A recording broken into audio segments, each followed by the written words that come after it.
महाराजांच्या जिरोटोपावरती जैनांचा झेंडा,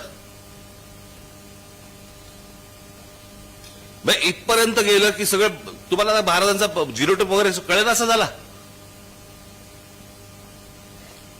पण ह्या सगळ्या गोष्टी काही जाणून बुजून सुरू आहेत का? की निवडणूक प्रक्रियेकडे तुमचं संपूर्ण दुर्लक्ष होऊन फक्त तुम्हाला आंदोलनामध्ये गुंतवून ठेवण्याचं काम सुरू आहे का? मला असं वाटतं हे पण तुम्ही तपासणं गरजेचं आहे, आवश्यक आहे.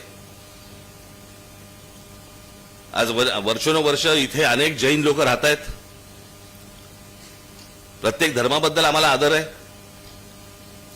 त्यांचे मुनी जे काही उत्तम काम करत असतील त्याही बद्दल आदर आहे. पण काही जण जे आहेत त्यांच्यातले काही मुनी हे भारतीय जनता पक्षाच्या गच्छपी लागलेत आणि गच्छपी लागून तिथे ते राजकारण करण्याचा प्रयत्न करतायत, ज्याच्यामध्ये तुम्हाला अडकवून ठेवतायत.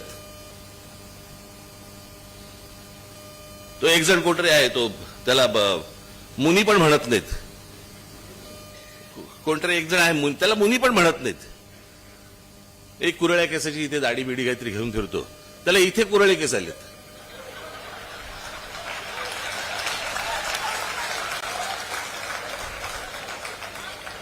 चला उलट झालं की काय झालं?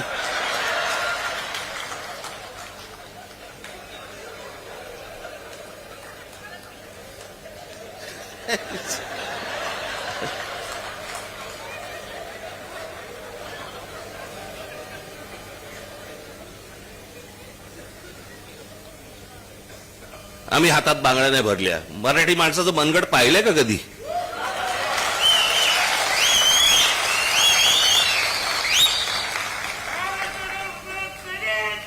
आम्हाला कुठचेही वाद नकोयत, भांडणं नकोयत, परंतु वाद उकरून काढणार असाल आम्ही रस्त्यावरती उभे राहू.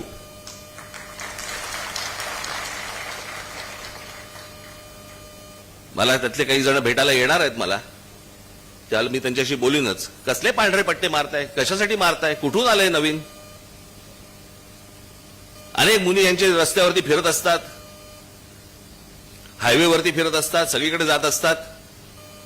तेव्हा नाही पांढरे पट्टे लागत तुम्हाला? सोसायट्यांमध्ये सांगताय, अस्तित्व दाखवताय. तुम्ही धर्माचं काम करा. तुम्ही त्या समाजाबद्दल, त्या जैन समाजाबद्दल जे काय धर्माचं काम करत असाल करा, करण्याबद्दल काहीच प्रश्न नाहीये. नको त्या भानगडीत कशाला येत आहे?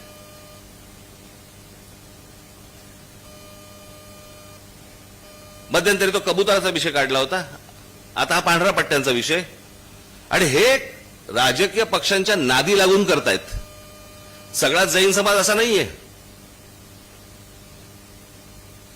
पण हे जाणून बुजून. आणि मला तुम्हाला हेच सांगायचंय की या सगळ्या याच्यामध्ये तुम्ही सगळे उतरता, आपलं डोकं फिरतं, आणि त्याच्यामध्ये तुम्हाला या एका विषयांमध्ये, अशा गोष्टींमध्ये तुम्हाला गुंतवून ठेवायचं ज्याच्यामध्ये भावनिक सगळे विषय काढायचे, आणि ह्यांचं काम हे वेगळ्या तऱ्हेने चालू असतं. तुम्हाला इकडे बघायला लावतात आणि ह्यांचं काम इकडे चालू असतं. ही गोष्ट तुम्ही लक्षात घेतली पाहिजे, गांभीर्याने लक्षात घेतली पाहिजेत.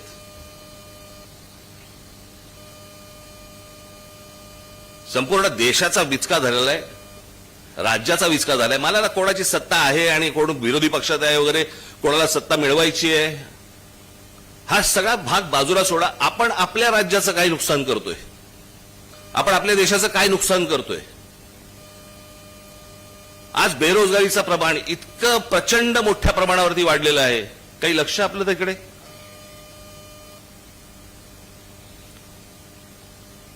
आज अजून पाऊस पडलेला नाहीये. महाराष्ट्र देशात अनेक ठिकाणी, खास करून महाराष्ट्रामध्ये दुष्काळी परिस्थिती येणार. आणि आमच्याकडे काय चाललंय? खासदार फोडणं, आमदार फोडणं, नगरसेवक फोडणं. आमची सत्ता कशी टिकेल, वाटेल तेवढे पैसे आम्ही द्यायला तयार आहोत. माणसं विकली जात आहेत. मला असं वाटतं राजकीय पक्षाच्या कार्यकर्त्यांनी या गोष्टींचा विचार करायला नाही पाहिजे, जनतेने करायला पाहिजे, लोकांनी करायला पाहिजे. की ज्यांना निवडून आणण्यासाठी तुम्ही 4-4, 5-5 तास, 2-2 तास तिथे उन्हामध्ये त्या रांगेत उभे राहिलात, तो माणूस 50-100 कोटीसाठी म्हणून विकले जातात, त्यांना पुन्हा तुम्ही परत उभे करणार का? आता ही जर समजा ते परत आले तर तुमची प्रतिक्रिया काय असणार त्याच्यावरती? 22,174.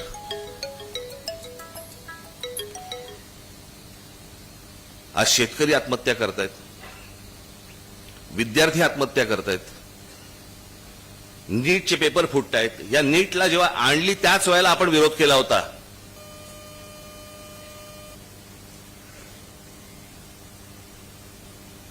आज लहान मुलं पळवण्याचा प्रकार वाढलेले आहेत. खासदार आमदार जसे पळवले जातात तशी लहान मुलं पळवली जातात, मुली पळवल्या जात आहेत, त्याचे व्यापार होत आहेत, त्याला परदेशी पाठवलं जातंय, काही जणींना वेश्या व्यवसायाला पाठवलं जातंय. एवढे सगळे प्रश्न आज आपासून देशासमोर उभे असताना आमच्याकडे काय चालू आहे? आमची सत्ता टिकावी म्हणून आम्ही करोडो रुपये टाकायला तयार आहोत. आम्हाला खासदार फोडायचेत, आमदार फोडायचेत, नगरसेवक फोडायचेत. तुमच्या मताला किंमत काय? 0. कोण तुम्ही, कोण नाही. रांगेत उभं राहा, मेंढरासारखे मतदान करा, मोकळे व्हा. आज हे भारतीय जनता पक्षाकडनं सुरू आहे, उद्या दुसऱ्या पक्षांकडनं सुरू होईल, काही दुसऱ्या इतर पक्षांकडनं ह्याच्या अगोदर पण झालेलं आहे. याला निवडणूक म्हणणार? मी खाल आम्ही बसलो असताना मी म्हटलं बरं झालं चला आपले खासदार निवडून नाही आले.